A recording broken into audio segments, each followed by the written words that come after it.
Hello and welcome to another episode of Durapina Mode in which I show you my empties. Marion recently came by and got rid of a ton of stuff that I had that was expired, from like body lotions to mascara, etc. But now I also have a lot of empties still in my room that I want to clear out, and after that I feel like I'm cleansed, and then I can also buy some new little bits and bobs to make my collection complete. Alright, so now I'm going to show you my empties, so let's get my box of goodies out. I haven't thought about the fact that it's like right behind the camera, so hold on. So this is the box. I'm not going to show you everything that's inside because that would take literally forever, so I'm just going to zoom through it, show you some of the highlights, and that's it. Also, I'm not going to show you anything that I finished that isn't cruelty free. Alright, so I want to start with my Pi Chameleon Rose Gentle Hydrating Cleanser. I really love this. This was sent to us by Pi to try out, and it's really mild, it is lovely, it doesn't really smell of anything in particular, it's just really lovely. I used it in the shower every day pretty much, and it lasted for a really long time. I have some other cleansers to test out now, but I do have a feeling I'll be coming back to this one. Next up, there is my La Vanilla deodorant. I actually asked a colleague to bring me one of these from New York when she was there because they're so much cheaper in the US. I quite enjoyed this. It worked well with my body. I think I want to try it out again and properly test it, because usually when I use deodorant I use like loads of different ones at the same time and I can't really properly test it. This one did dry out before I had the opportunity to entirely use it, which is a shame, but I think I might buy a little one and test it out again. In general, I would recommend this though if you're looking for a natural deodorant, and I know Marion really loves these as well. Everything in here has gotten really dusty. Something that I didn't like and kind of hated so much that I didn't finish it, which I do feel bad about it, but I could not use it, is this Kingfisher Mint natural toothpaste. For me, it just didn't do what a toothpaste is supposed to do. Like, my teeth didn't feel clean, I didn't like the taste of it, didn't like the consistency, so yeah, I was not a fan of that. My go-to at the moment for toothpaste, I also finished one of these, is just the Superdrug's own brand one. I usually use the Gum Protect one. I feel like every time I buy it, they've slightly changed the formula and the flavor and the packaging, but they're pretty cheap.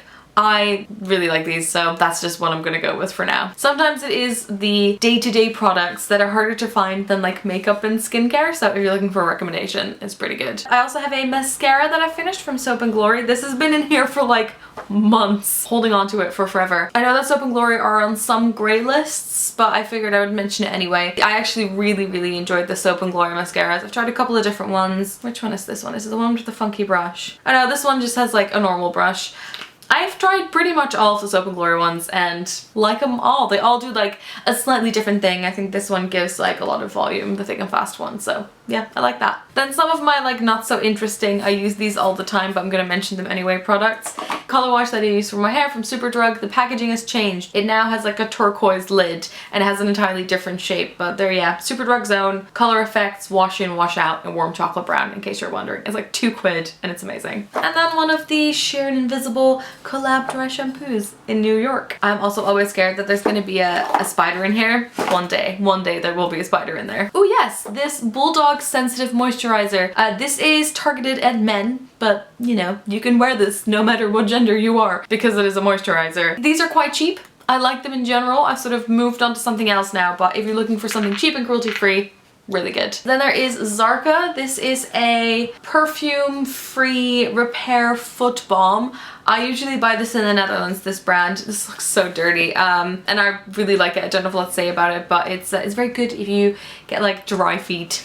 Then I've got some of the only cruelty-free spray deodorants that I can find in London, and they are the Hema ones. Hema is a Dutch brand. They have a shop in Victoria Station and I love them. It's where I get some of my best red lipstick from. Just 2 little spray bottles of deodorant. These do have that thing where like you have to step out of the room after you've sprayed it because you just feel like it's not doing great things for the air. Oh yeah, I also tried out the Superdrug's own dry shampoo and I felt like there was almost nothing in this bottle. Like, I'm not entirely convinced by the Superdrug dry shampoo to begin with. Like, I don't think it's as amazing as the collab one, but also I felt like I ran out of this so quickly, so I'd probably recommend collab over this one. I finished one of my Be Pure micellar water, Superdrug's own micellar water. Again, it's like £4 and it does the trick for me. It's really good. Oh, I got my cute little Jane Iredale mascara that I got as a tester. It served me very well, especially when I was traveling. We're almost there. I think a lot of these are probably products you've already seen. I'm also aware that not everyone has seen like every video on this channel, so sometimes repeating stuff is good. The Gosh Primer Plus Hydration Primer. Really like this, use this all the time. We talked about it in a video quite recently, so would recommend. I've become like a mega Gosh super fan recently. And to prove it, here are not one, but 2 of the Gosh pressed powder in number 2. I've recently bought 2 new ones again. It's always one in my room, always one in my bag.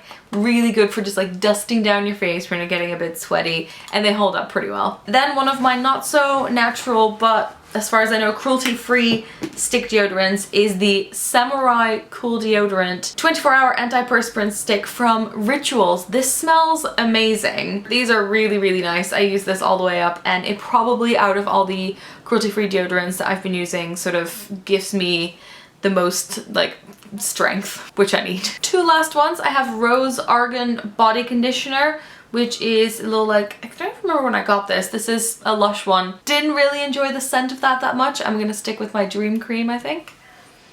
And then finally I have this Catrice Cosmetics Liquid Camouflage Concealer. If you really like the collection concealer, then this is sort of the like European equivalent. Really enjoy this. I'm definitely gonna buy a new one when I go to the Netherlands. And my color is 010 Porcelain. Alright, those were all my empties. I'm so excited that I get to throw these out now. It's getting really good. There are also a lot of like other Lush pots in here, which if you don't know, you can trade in 5 Lush pots for a free fresh face mask that comes in a pot like this, which I love from Lush. So do hang on to your Lush pots because you can trade them in. Alright, that is it for me. I hope you enjoyed this little look into stuff I've been using up. I'm not going to put links to everything in the description because it's way too much, but if you have any questions, do ask in a comment. And as always, if you have any requests, let us know in the comments as well.